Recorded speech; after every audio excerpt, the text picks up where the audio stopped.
दोस्तों गड्डी दी कलंसर जाली वेख लो लीक हो गई जिंदे नाल एसी चलदा है तो हुण रिपेयर करा रहे हैं। बाबा जी इनू रिपेयर कर रहे हैं। इत्थों लीक हो गया कलंसर जाली। V8 सिग्नस गड्डी है, V8 सिग्नस गड्डी दी कलंसर जाली है।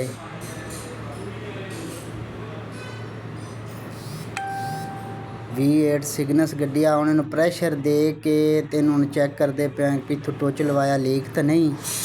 उन्होंने एक साइड चैक करते पे फिर इनकी दूसरी साइड चैक करसा है। थोड़े सामने आए वेखो कोई नहीं लीक होने दी, लीकिंग ख़त्म हो गई।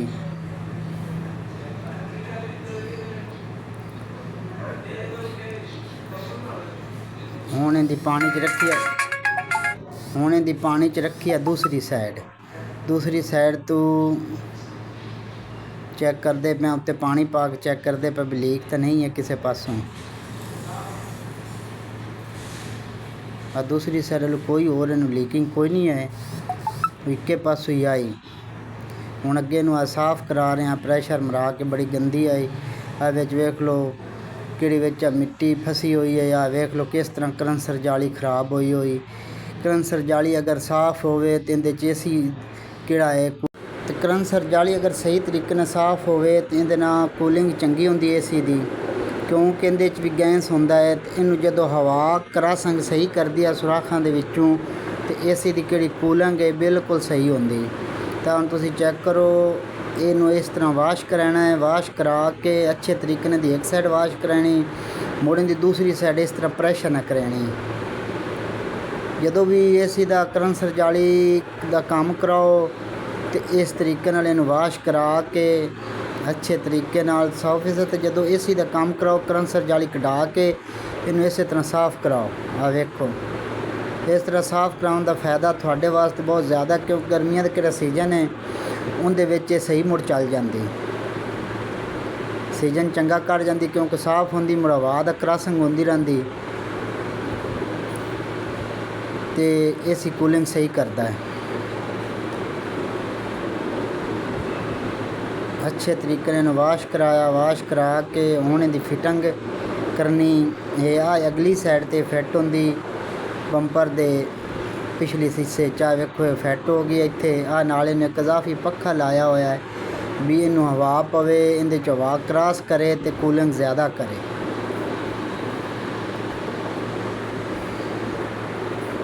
आ हुण इत्थे नूं पक्खे की फिटिंग करके मोड़े नूं आ किहड़ी टी है आ इनू टी लाई किहड़ी उदों आउंदी भी दूसरे लू पैंसर लूँ।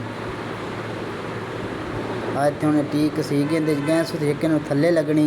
आ टर्बो कूलर है, किहड़ा गड्डी नूं गर्म नहीं होण दिंदा, टर्बो कूलर। ये टर्बो कूलर है, हुण इहदी तुहानूं फिटिंग चैक करना है। आ टर्बो कूलर दी इत्थे फिटिंग होनी है भी कलंसर जाली दे अगली साइड ते।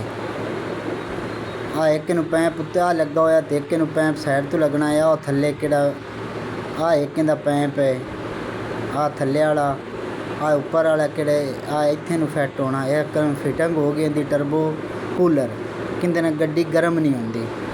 ते आ हुण अगे एसी नूं प्रैशर देण लगे हैं।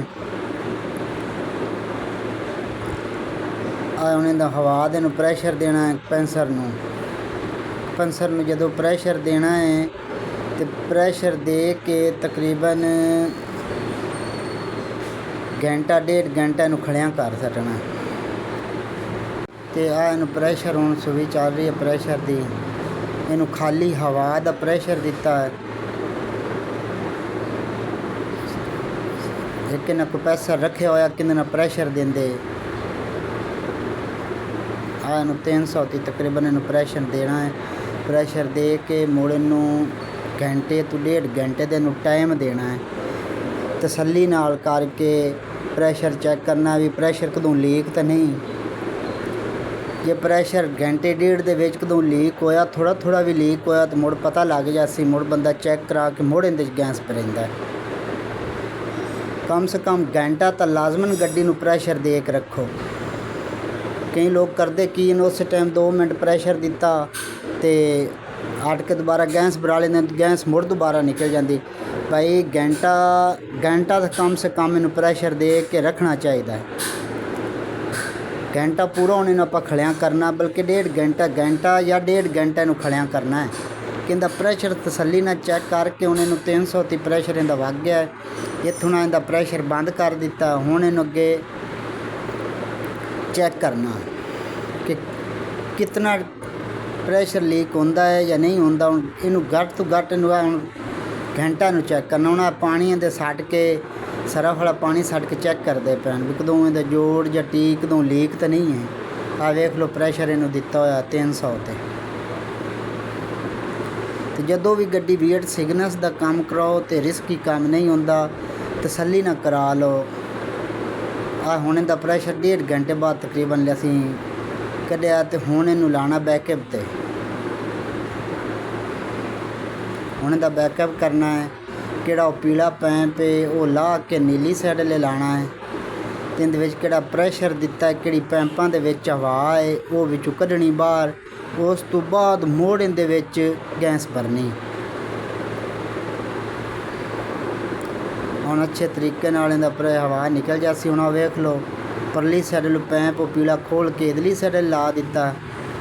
ਇਧਰਲੀ ਸਾਈਡ ਲਾਇਆ। ਹੁਣ ਇਹਨੂੰ ਬੈਕਅਪ ਤੇ ਲਾਣਾ ਹੈ ਕਿ ਕਿਹੜਾ ਵਿੱਚ ਪ੍ਰੈਸ਼ਰ ਗਿਆ ਉਹ ਵਿੱਚ ਬਾਹਰ ਕੱਢਣਾ। ਇਹਦੂ ਆ ਲਾਲ ਪੈਂਪ ਇੱਥੋਂ ਖੋਲ ਕੇ ਆ ਦੂਸਰੀ ਸਾਈਡ ਲਾ ਦੇਣਾ। ਵੇਖ ਲਓ ਇਹ ਹੁਣ ਦੂਸਰੀ ਸਾਈਡ ਲਾਇਆ। ਹੁਣ ਇਹ ਕਿਹੜੀ ਵਿੱਚ ਹਵਾ ਆਪਾਂ ਪ੍ਰੈਸ਼ਰ ਇਹਨੂੰ ਦਿੱਤਾ ਹੈ ਉਹ ਪ੍ਰੈਸ਼ਰ ਹੁਣ ਪਿਛਾਂ ਵਾਪਸ ਕਿਤਨੀ ਵਿੱਚ ਹਵਾ ਉਸੇ ਪੈਂਪਾਂ ਦੇ ਉਹ ਵਿੱਚ ਬਾਹਰ ਆ ਜਾਸੀ ਤੇ ਮੋੜਨ ਦੇ 'ਚ ਗੈਸ ਬਰਸਾਂ ਵੀ ਉਹਨਾਂ ਦੇ ਵਿੱਚ ਗੈਸ ਹੀ ਜਾਵੇ। ਤਕਰੀਬਨ ਇਹਦਾ ਹੁਣ ਬੈਕਅਪ ਹੋ ਗਿਆ। ਹੁਣ ਇਹਦਾ AC ਚਲਾ ਕੇ ਆ AC ਇਹਦਾ ਚਲਾਇਆ ਹਿੱਕ ਤੇ ਰੱਖ ਕੇ। ਹੁਣ ਇਹਨੂੰ ਨਾਲ ਸਿਲੰਡਰ ਲਾਇਆ ਹੈ ਗੈਸ ਭਰਨ ਵਾਲਾ। ਤੇ ਜਿਵੇਂ ਉਦੋਂ ਥੋੜ੍ਹਾ ਜਿਹਾ ਗੈਸ ਚੱਲਣਾ ਹੈ ਨਾ ਤੇ ਕੰਪੈਂਸਰ ਚੱਲ ਪਾਉਣਾ ਹੈ। ਕੰਪੈਸਰ ਚੱਲ ਪਾਉਣਾ। ਕੰਪੈਸਰ ਜਿਵੇਂ ਚੱਲਣਾ ਨਾ ਕੰਪੈਸਰ ਚੱਲਣ ਦੇ ਨਾਲ ਉਸੇ ਟਾਈਮ ਉਸ ਕੂਲਿੰਗ ਇਹਦੇ ਸਾਈਡ ਤੇ ਪੈਂਪ ਤੇ ਹੱਥ ਲਾਸੋ ਨਾ ਤੇ ਉਸੇ ਟਾਈਮ ਪੈਂਪ ਠੰਡਾ ਹੋ ਜਾਸੀ। ਕੂਲਿੰਗ ਤੁਹਾਨੂੰ ਪਤਾ ਲੱਗ ਜਾਸੀ ਵੀ ਕੂਲਿੰਗ ਕਰਦੀ ਪਈ ਗੱਡੀ। ਹੁਣ ਇੱਥੇ ਆ ਕਹਿੰਦੇ ਗੈਸ ਕੋਈ ਨਹੀਂ ਹੈ, ਖਾਲੀ ਹੈ। ਇਹ ਆ ਵੇਖੋ ਹੁਣ ਇਹਨੂੰ ਥੋੜ੍ਹਾ ਜਿਹਾ ਗੈਸ ਛੱਡ ਕੇ ਚੈੱਕ ਕੀਤਾ ਆ ਪੈਂਪ ਤੇ ਪੈਂਪ ਕੂਲਿੰਗ ਲੱਗ ਪਿਆ। ਅੱਗੇ ਸਾਹਮਣੇ ਕੰਪੈਸਰ ਖੜਾ। ਕੰਪੈਸਰ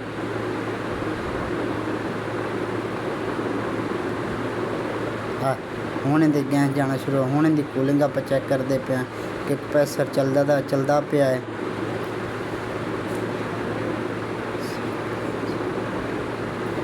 ਹੁਣ ਇਹਦਾ ਪ੍ਰੈਸ਼ਰ ਚੈੱਕ ਕਰਨੇ ਆ ਵੀ ਜਿਸ ਕੰਪੈਸਰ ਟ੍ਰਿਪ ਕਰਸੀ ਨਾ ਤੇ ਸੂਵੀ ਉੱਤੇ ਨੂੰ ਜਾਸੀ, ਜਿਸ ਲਾਣ ਉਸੀ ਥੱਲੇ ਨੂੰ ਉਸੀ।